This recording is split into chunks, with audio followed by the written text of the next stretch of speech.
Hey guys, tonight we're stepping into the quiet candle-lit corridors of a medieval monastery, somewhere in England, around the year 1180. You hear the distant echo of chanting, the creak of old wooden floors beneath your feet. Outside, the wind whistles gently through stone arches, but inside it's still like time forgot to tick.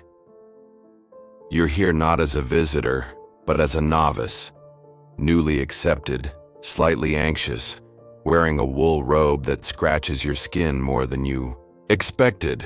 You think of peace, silence, holy devotion, but the moment the bell rings for matins, the midnight prayer, you realize this life is not as quiet as it seems. The typical image of monks copying books in perfect silence? That's partly true. Monasteries were indeed the main centers of literacy and learning in Europe. But here's a twist. Some monks were known to slip coded jokes into the margins of manuscripts. One famous scribe in the 13th century even drew a cat chasing mice beside a passage about divine wrath. And yes, historians still debate whether these doodles were rebellion, boredom, or just medieval meme culture. Let's begin. You wake up before dawn. It's cold, colder than yesterday. The stone floor bites at your bare feet as you shuffle toward the chapel for the second time this night. The rule of Saint Benedict says prayer must be constant. You yawn. Your stomach growls. Breakfast is still hours away. Your job today is to help in the scriptorium, the writing room. You sit at a wooden desk under a narrow window, copying Latin verses you don't quite understand. The ink smells faintly metallic, like dried blood. You dip your quill carefully. One wrong blotch, and Brother Martin will lecture you about spiritual discipline again. But here's something strange. Tucked into the corner of an old manuscript, you spot a tiny drawing. A knight fighting a snail? This isn't the first time you've seen it. Snails, ducks with swords, and even monks mooning demons. These odd little sketches pop up again and again in medieval books. Historians still debate whether these strange images had hidden meanings, or if the monks were just having a bit of fun between prayers. Later that afternoon, you're in the herb garden. You've been assigned to pick chamomile and sage. Calming herbs, they say. Good for the soul. The older monk beside you, Brother Oswin, hums a hymn as he works. He knows every plant. Like they're old friends, he tells you about Saint Fiacre, the patron saint of gardeners, and, oddly enough, of hemorrhoid sufferers. Divine irony, he chuckles.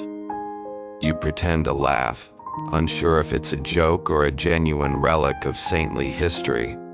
But the garden isn't just for healing. Hidden among the parsley and mint, there's a small patch of mandrake, a root once believed to scream when pulled from the ground. Legends say its cries could kill a man. You're told never to touch it. Brother Oswin claims it's superstition, but he never goes near it either. And, yes, historians still debate whether monks actually believe these tales, or use them to keep novices from messing with the good herbs. Evening comes, and with it, the great silence. After the final prayers, no one is allowed to speak until morning. You find it peaceful at first, just the soft rustle of robes, the sound of footsteps on stone, and the hoot of an owl in the distance.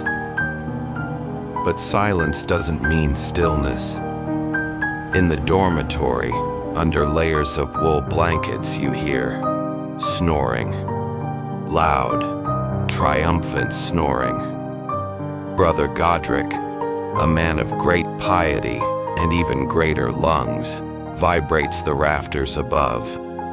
A candle flickers, and someone quietly tosses a pillow in his direction. You try not to laugh. This is holy sleep after all. You pull the blanket over your head and close your eyes. But just before drifting off, you remember what you were told. Some monks sleep sitting up, not out of discipline, but to avoid choking on their dreams. Yes, historians still debate whether this was based on medical theory, superstition, or just bad medieval mattresses. The next morning, you're sent to help in the kitchen. The cook, Brother Ethelred, doesn't talk much, partly because of the rule of silence, partly because he's busy yelling at bread. You watch him slap dough with the passion of a knight in battle. He mutters something about yeast not rising in humility. You're not sure if that's a metaphor or a genuine baking crisis. Meals at the monastery are simple: porridge, bread, vegetables, and occasionally fish. But what surprises you is the beer. Yes, monks drank beer, often more than water. It was safer, they said, and provided enough calories to keep them working through long fasts. You try a sip. It's sour, thick, and not exactly refreshing. But Brother Ethelred nods approvingly, as if you've passed a sacred rite. And yes, historians still debate whether monastic beer-making was purely practical, or secretly one of the monks' favorite pastimes. Once a week, you're allowed a bath. Not a warm soak, not even soap. Just cold water, a wooden tub, and the hope that nobody walks in. Brother Jerome supervises the rota. Cleanliness is next to godliness, he whispers, handing you a rough wool towel that feels more like sandpaper. What you learn quickly is that monks have different priorities. Baths are rare, silence is sacred. But ink stains on robes? Unforgivable. You get scolded more for smudging the margins of a manuscript than for skipping hygiene day. Still, there's something oddly soothing about the routine.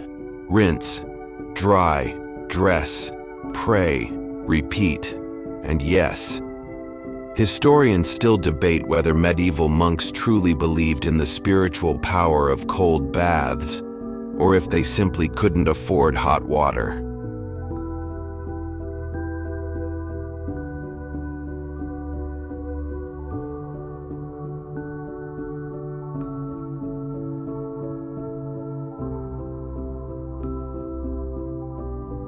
You're assigned your first chore outside the monastery walls, delivering herbs to a nearby village. You walk through fields, past sheep, and under a sky that finally feels wider than the stone ceiling of your cell. On the way back, Brother Cuthbert points to a hill. That's where the devil dropped his hat, he says. It's a large rock, shaped vaguely like a pointy cap. You're not sure if he's joking. At the gate, a group of villagers offers eggs in exchange for prayers. One woman asks if her cow is possessed. Brother Cuthbert blesses it with surprising sincerity. And yes, historians still debate whether monks truly believed in demons lurking in livestock, or if it was a polite way of dealing with rural drama. Night falls again. You lie awake, thinking. You came here for silence, for purpose. But what you found was something stranger. A life stitched together by prayers, chores, and tiny absurdities. You remember Brother Oswin blessing a bee that landed on his nose. You recall a monk arguing that angels prefer figs over dates. You remember how no one ever questions why the library is always colder than the chapel. These monks, they're not saints, not yet. They're people. Sleepy, serious, sometimes silly. And yes, historians still debate whether monastic life was truly about escaping the world, or simply learning to live in it more slowly. One rainy afternoon, You're invited to the scriptorium, the sacred room where monks copy books by hand. It smells of ink, wax, and eternal patience. Brother Alwyn shows you how to sharpen a quill. Each one must earn its tip, he says, holding it like a sword. You accidentally flick ink on your sleeve. No one laughs. This is serious. You spend hours tracing letters more carefully than you've ever written anything. Every page takes days. A single sneeze could destroy a week's work. You're told to avoid pepper. And yes, historians still debate whether medieval scribes saw their work as divine worship or a quiet war with geese and bad lighting.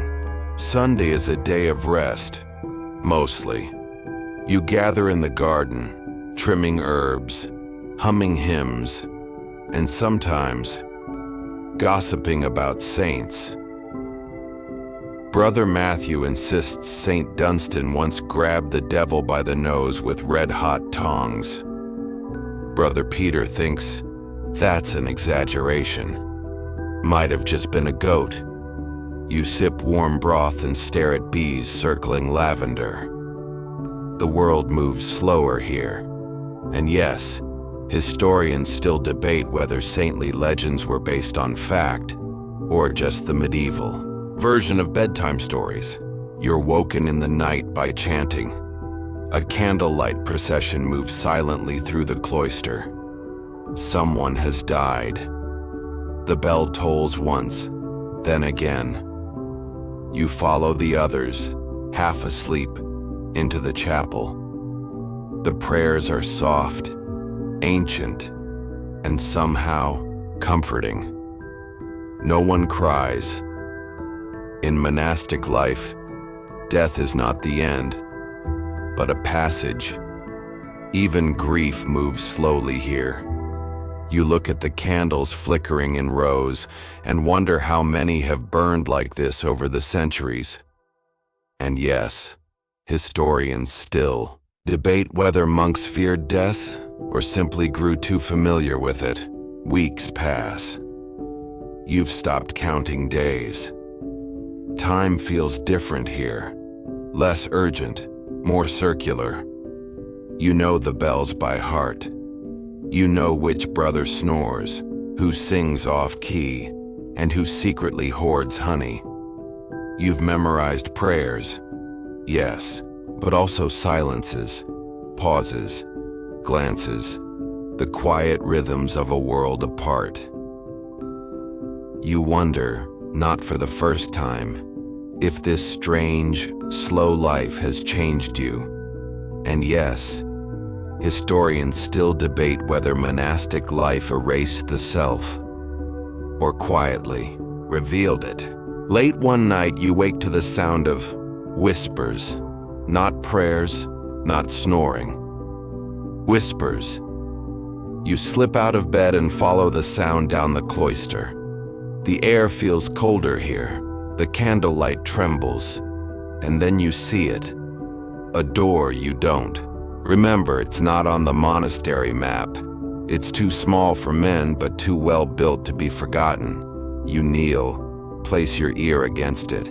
Silence, or breathing. The next morning you ask Brother Elias. He stares too long before replying. You must have been dreaming. Later, Brother Jerome says, that door has been bricked up since the plague, but it wasn't. Not last night. And yes, historians still debate whether such sealed-off rooms in monasteries were storage or sites of forgotten rituals. You start noticing him during Vespers, always seated at the back, never speaks. His cowl hides his face. You ask Brother Luke, who is that monk? Brother Luke frowns. There's no one there, but the next evening he's back. Same seat. Watching, or maybe just sitting. You pretend not to notice, but he never misses a prayer or a midnight procession. You begin to wonder, is he one of the old ones? A hermit returned from exile? A ghost with good manners? And yes, Historians still debate whether monastic records omitted some names on purpose, or if some monks simply vanished into silence. Behind the kitchen, under a loose floor tile, you find a rusted ring of keys. Most are broken. One is not. You wait until compline. When the halls are dark, you try the door again, the one no one admits exists. The key clicks. Dust falls from the frame. The door creaks. It opens.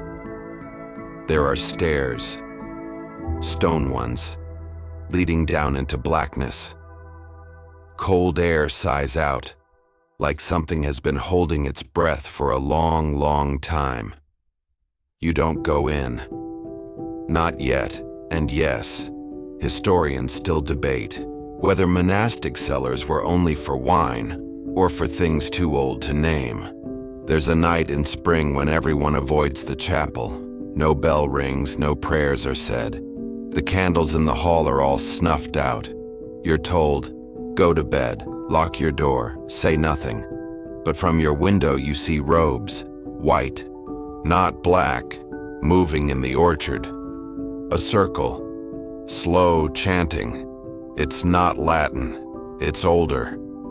Or maybe not a language at all. You ask Brother Simon the next day. He shakes his head.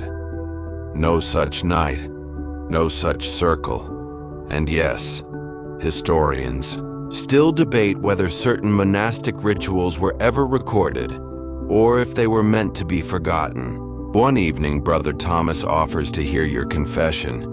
He leads you not to the chapel, but the garden. There are sins, he says, the walls cannot bear to hear. You sit by the herbs. He waits, but you have nothing to confess.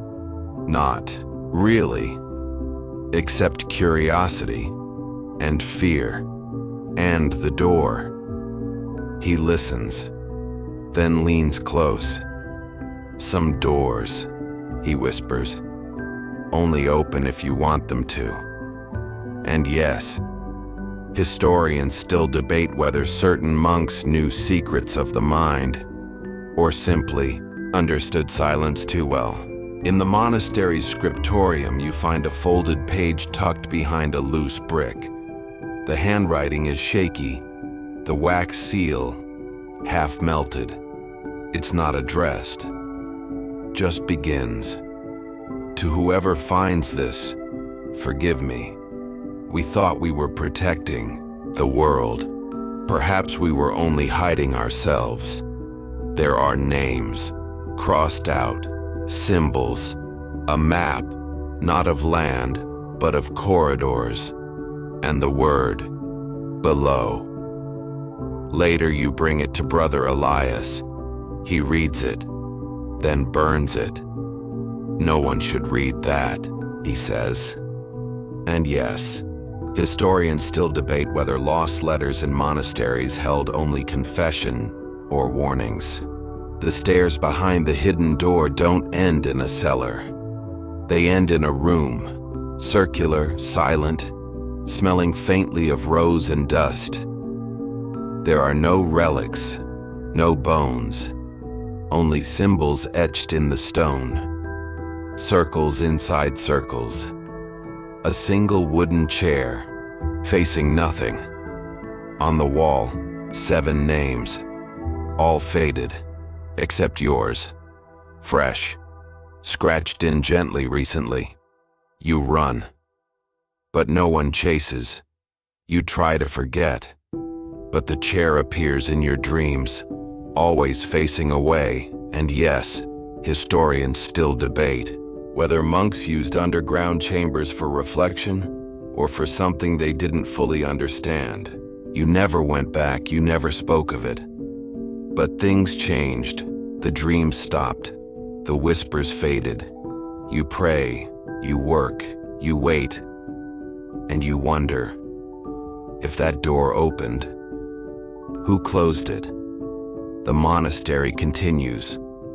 Meals, bells, chants. But sometimes, when it's very quiet, you hear the wind and think it's saying your name. You never open the door again. Not because you're afraid, but because now you understand why it was closed. And yes, historians still debate whether the greatest truths in monastic life were ever spoken aloud, or simply felt and buried with time. And so, I've led you through the quiet life of a monk no one remembers. Not a hero, not a martyr, just a soul behind stone walls, where truth and dreams often blurred. Did you feel like you lived a monk's life too? For a day? Or maybe a lifetime ago? After all this, do you think you uncovered the secret buried for centuries? Or did it simply fade, like a candle going out in the night? Either way, it's time to close your eyes. The monks have gone to sleep. And maybe you should too. Good night.